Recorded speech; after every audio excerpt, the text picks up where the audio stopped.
सिद्धार्थ एक 12 साल का लड़का था जिसकी मासूमियत उसकी उम्र के साथ पूरी तरह मेल खाती थी। वह अपने परिवार के साथ एक छोटे से गांव में रहता था जो पहाड़ों और घने जंगलों के बीच बसा था। गांव के बाहर एक पुराना और खंडहर सा दिखने वाला घर था जिसे लोग श्रापित घर कहते थे। गांव वालों का मानना था कि इस घर में जो भी गया कभी लौटकर नहीं आया। सिद्धार्थ ने इस घर की डरावनी कहानियां सुन रखी थी, लेकिन उसकी उत्सुकता हर किसी को मात देती थी। एक दिन जब वह अपने दोस्तों के साथ खेल रहा था, उन्होंने श्रापित घर के करीब जाने की चुनौती दी। सिद्धार्थ ने यह सोचकर चुनौती स्वीकार कर ली कि वह डरपोक नहीं कहलाएगा। जैसे ही वह घर के पास पहुंचा, उसे वहां का वातावरण असामान्य और ठंडा महसूस हुआ। पेड़ों की शाखाएं तेज हवा के बिना भी हिल रही थीं और ऐसा लग रहा था मानो घर की खिड़कियां उसे घूर रही हों। सिद्धार्थ ने जैसे ही दरवाजा खोला, एक अजीब सी ठंडी हवा उसके चेहरे पर लगी। घर के अंदर चारों ओर धूल और मकड़ी के जाले फैले हुए थे। अचानक उसे एक आवाज सुनाई दी।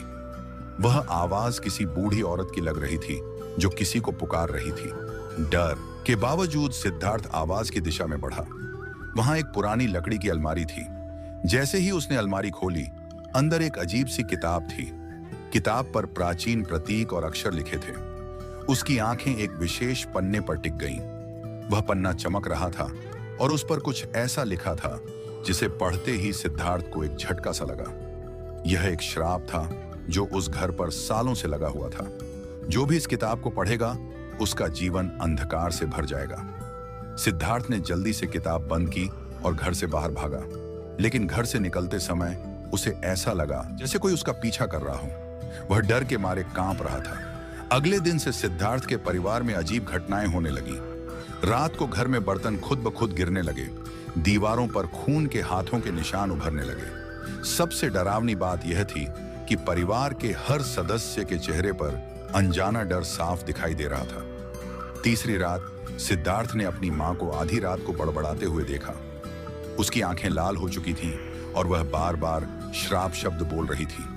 अचानक वह अपने आप ही हवा में उठने लगी और जोर से चीखने लगी।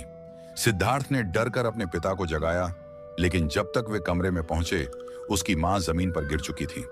सुबह होते ही परिवार ने गांव के पंडित जी को बुलाया।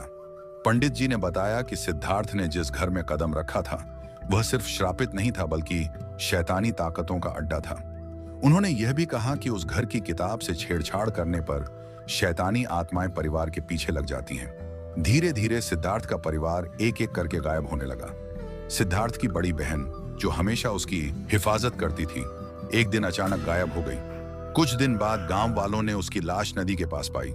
इसके बाद सिद्धार्थ का छोटा भाई भी बीमार पड़ गया और एक हफ्ते में उसकी मौत हो गई। अब पूरा गांव डर के साए में जी रहा था। लोग कहने लगे कि सिद्धार्थ के कारण ही यह सब हुआ है। वे उसे दोषी मानने लगे और उसे गांव छोड़ने को कहने लगे। सिद्धार्थ अब अकेला रह गया था।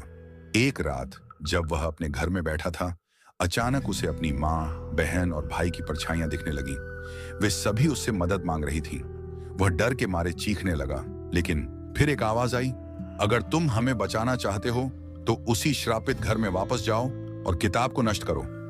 सिद्धार्थ ने हिम्मत जुटाई और श्रापित घर की ओर चल पड़ा। गांव के लोग उसे जाते हुए देख रहे थे, लेकिन कोई उसकी मदद करने नहीं आया। घर के अंदर जाते ही उसे अंधकार ने घेर लिया। उसने वही किताब ढूंढी, लेकिन जैसे ही उसने उसे उठाने की कोशिश की, कमरे में चारों तरफ से भयानक आवाजें गूंजने लगीं। सिद्धार्थ ने किताब को नष्ट करने के लिए आग जलाने की कोशिश की, लेकिन जैसे ही उसने माचिस जलाई, उसके सामने एक भयानक आकृति प्रकट हुई। यह वही आत्मा थी जिसने किताब को श्रापित किया था। वह आत्मा सिद्धार्थ पर झपट पड़ी, लेकिन उसने अपनी पूरी ताकत जुटाकर किताब को आग में डाल दिया। जैसे ही किताब जली, आत्मा की चीखें पूरे घर में गूंजने लगी। अचानक सब कुछ शांत हो गया। सिद्धार्थ घर से बाहर आया, लेकिन वह बेहद कमजोर लग रहा था। जब सिद्धार्थ गांव लौटा तो उसने देखा कि पूरा गांव सुनसान हो चुका था। हर घर खाली था। लोग या तो भाग गए थे या मारे जा चुके थे। सिद्धार्थ ने अकेले ही गांव में रहना शुरू कर दिया, लेकिन वह अब पहले जैसा मासूम लड़का नहीं था। कुछ महीनों बाद गांव के लोग जब वापस लौटे तो उन्होंने सिद्धार्थ को नहीं पाया, लेकिन वे यह महसूस कर सकते थे कि वह गांव अब भी श्रापित था।